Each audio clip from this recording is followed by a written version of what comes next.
The FBI executing a warrant at the Florida home of Brian Laundrie yesterday, hauling some items and his Mustang away from the scene, at least his family's Mustang.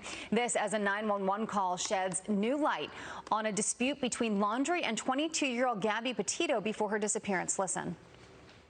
What were they doing? We drove by and the gentleman was slapping the girl. He was slapping her? Yes, and then we stopped.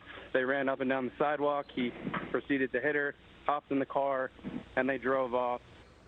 Here with his reaction, criminal defense attorney Robert Bianchi. Bob, thanks for being here this morning. Look, I want to talk about all of the activity that we saw at the Laundrie residence yesterday. What do you think led up to that? Because it was a much different scene than we've seen at this point.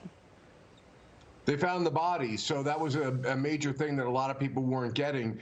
Police don't have an understanding at that point in time, like I didn't many times, as to whether or not there was foul play. And so once they found that body, that gave them the opportunity to go to the judges and get warrants, and now look at these persons of interest, if you will, now as criminal targets of an investigation. So it was a major development because they're now considering the home as a crime scene, and they're going to try to gather all the evidence they can, forensically and otherwise, and also bring the parents down to see whether they can pry a statement out of the parents with respect to both whether they had knowledge of what was going on, whether they participated in a cover-up, and moreover, where is their son right now? Right. You just used language that I was going to use, and I'm not implying that his family covered up anything because we just simply don't know that yet, but there's a lot of time that went by here between when Brian Laundrie allegedly came home from this trip to his family's house, his disappearance,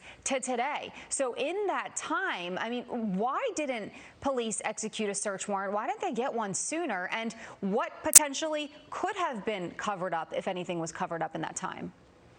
Jillian, it's a cat and mouse game, you know, not unfortunately, but as prosecutors, when we're investigating a homicide case, we have to operate within the confines of the law, and you need probable cause to go to a judge to say, one, we believe a crime is committed, two, we believe these individuals may be involved, and three, this is the location where the evidence may be sought. So until they had the body, I'm sure they tried, or maybe they tried to get a search warrant. There could have been a judge that refused to give it because they weren't really sure a crime was committed, as opposed to it just being a missing person. So once they got that key data of the body, which I think for all intents and purposes, they're just officially not declaring it's her because they have to wait for the coroner. But once they had that information, they now had, under our Constitution, the probable cause to go forward with a judge to say we want a warrant. So yes, look, I've been in this situation many times, and it's very tense. You believe there's evidence somewhere, but you still got to convince a judge there's probable cause to believe there's a crime, a felony that's been committed, and evidence will be at that location. When they found the body,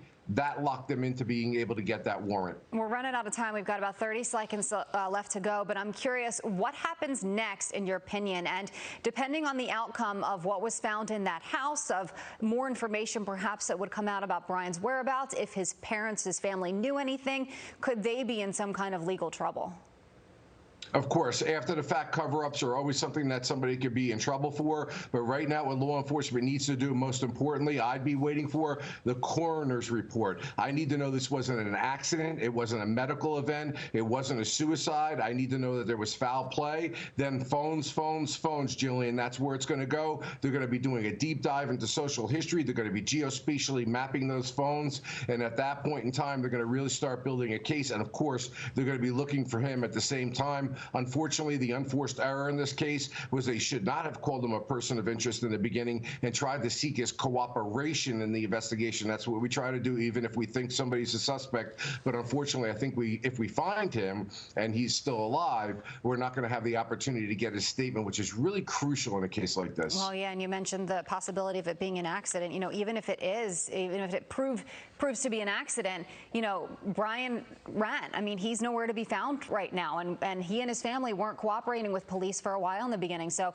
there are a lot of people questioning, you know, if it's an accident, then why would it have played out like this? So a lot of unanswered questions. You'll be watching it, so will we. Bob Bianchi, thank you for joining us. Thank you. Todd. Coming up.